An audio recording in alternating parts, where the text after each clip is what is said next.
Particularmente, eu não entendi muito bem a decisão da diretora francesa Audrey Diwan, que depois de adaptar ninguém mais ninguém menos que Annie Ernaux no belíssimo O Acontecimento, decide simplesmente tentar reimaginar um softcore dos anos 70. É um passo na carreira que me parece muito pouco ambicioso. É claro que desde que eu fiquei sabendo que era ela que dirigiria este Emanuele de 2024, 2025, eu já imaginei que a proposta seria de substituir o male gaze, ou o olhar masculino do clássico do cinema erótico da década de 70, por um olhar feminino que interpretaria as motivações da personagem. Eu tava certo, é isso que ela tenta fazer nesse filme, mas como ela faz é bastante frustrante, principalmente porque resulta num filme vazio. O que me parece é que a Audrey Diwan ficou no nível 1 da tentativa de criar uma psicologização da personagem, jamais conseguindo apresentar a Emanuele como um ser humano realmente complexo. A executiva Emanuele, Noémie Merlan, viaja a Hong Kong para auditar um hotel de luxo. Durante a viagem, ela tem vários encontros sexuais casuais. Na minha época de criança,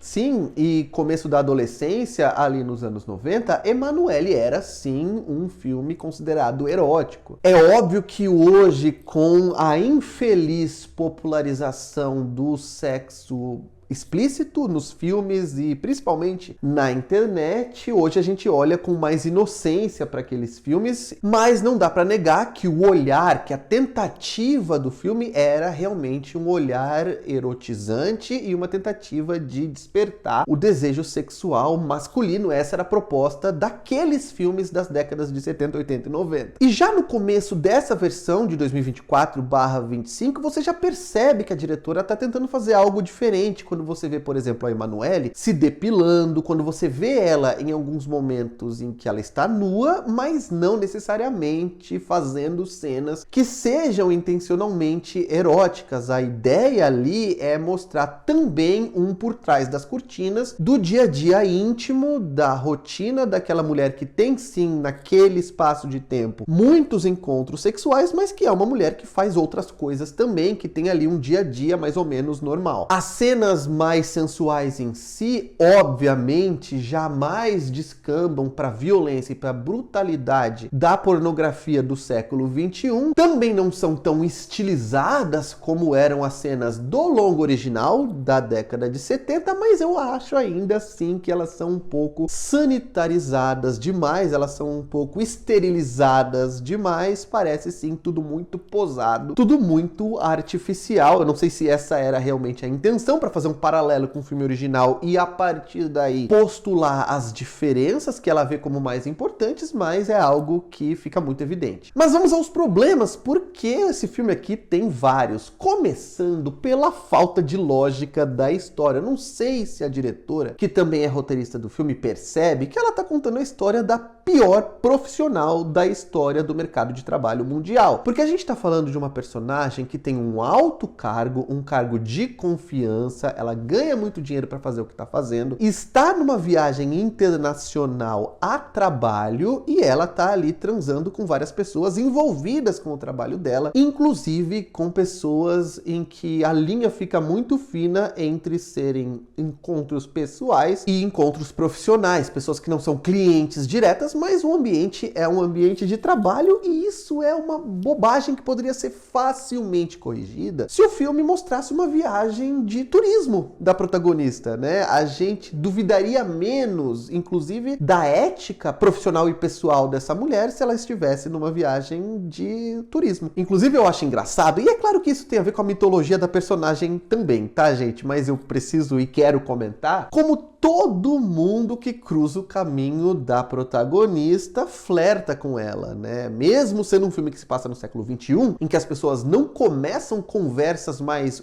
com desconhecidas assim do nada na rua, mas aqui isso acontece, né? Qualquer pessoa que senta perto dela vai flertar com ela e na maioria das vezes ela vai acabar na cama com essa pessoa e eu relembro aqui, não vou falar mais sobre isso, prometo que ela está viajando a negócios. Tem uma metáfora que o filme está fazendo de uma maneira muito óbvia, muito evidente, porque ela tá lá naquele hotel de luxo em Hong Kong e tem uma ala do hotel que está sendo reformada e os administradores do hotel escondem essa reforma, inclusive evitam barulho para conseguirem continuar comercializando os quartos que não estão sendo reformados para não atrapalhar o dia a dia dos hóspedes. E é óbvio que essa é uma metáfora da Emanuele, da protagonista, que é aquela mulher super chique, super sensual, mas que estaria com um caos e talvez em transformação por dentro, assim como aquele hotel que tem aquela fachada de luxo, mas que tá ali com tudo sendo reconstruído às escondidas. Mas o problema é que a gente não vê todo esse caos, toda essa transformação da Emanuele na personagem. Muito menos na composição da atriz, que normalmente tem uma expressão sisuda, ela tem até uma expressão blasé na maior parte do tempo. Ela não é uma mulher expressiva, não é uma mulher, sei lá, nem comunicativa, ela é bastante impenetrável e que deixa, sim, uma impressão quando a gente olha pra ela o tempo todo, porque ela tá sempre em cena, de uma frieza muito grande. A gente nunca consegue ultrapassar essa fachada e entender quem é essa mulher, além dessas metáforas. É claro que a linguagem do filme vai tentar fazer a gente entender também. Tem vários momentos em que ela dissocia, inclusive quando ela tá transando e de repente ela para assim e a gente vê o rosto dela pensativo, como se ela tivesse dissociado, ou então ela tá numa reunião e tem aqueles truques, né, de filmagem, de fotografia, por exemplo, quando a profundidade de campo reduz muito, ela tá olhando pro lado assim, né, parece pela expressão dela que ela tá pensativa, e quando reduz muito a profundidade de campo, tudo que está em volta dela está fora de foco e a gente percebe que ela não está ali. Ela está fisicamente, mas ela está pensando em outra coisa. E tem também, principalmente lá em meados do segundo ato do filme, um longo diálogo que ela tem com aquele engenheiro, que é um cara que fascina muito ela, talvez justamente por não dar tanta bola de uma maneira muito direta, e ela acaba falando mais sobre ela. É o único momento do filme em que a gente tem um pouco de acesso à psicologia dessa mulher. E o filme precisa ser expositivo para isso. Tem até um momento em que ela fala que não, ela não saiu de um encontro triste como ele aponta porque algo deu errado ou porque o cara fez algo para ela. A tristeza está comigo mesmo. Ela diz, mas essa tristeza, esses problemas, essa melancolia, essa angústia, essa solidão da mulher moderna, que encontra assim com muita facilidade parceiros e parceiras sexuais, como é o caso da Emanuele, mas que mesmo assim não consegue preencher aquilo que ela tá buscando, e isso é algo que a diretora está tentando mostrar, não é perceptível, a não ser, como eu falei, através das metáforas, a não ser através da linguagem do filme, a não ser através de diálogos expositivos, nunca através da personagem em si, que continua o tempo todo, se não fossem essas outras alegorias que eu citei aqui, bastante impenetrável. Esse engenheiro, inclusive, leva ela lá para uma aventura, mais uma, e naquele momento é a primeira vez que a gente tem uma quebra daquela frieza luxuosa e também bem soturna daquele hotel de luxo. Parece que é o único momento em que o filme ganha um pouco de vida do ponto de vista da locação, mas mesmo assim, isso já tá lá no final do filme e a gente continua sem saber exatamente quem é essa mulher. E eu até gostaria de falar que lá na década de 70 e até as décadas de 80 e 90, a história em si, o tema de Emanuele funcionava muito bem como uma representação de liberdade da mulher, que era uma mulher que, claro, transava com quem queria, fazia o que queria da sua vida e tá tudo bem. Naquele momento isso funcionava muito. Hoje, em 2025, a gente tá numa outra fase, num outro momento social e é meio estranho, eu diria, assistir a um filme sobre uma mulher branca, francesa, rica, fazendo turismo sexual na Ásia. Você pode problematizar se você quiser, você pode normalizar se você quiser, você pode até romantizar se você quiser, o problema é seu, eu não ligo, mas a gente precisa, claro, contextualizar as coisas e os tempos não são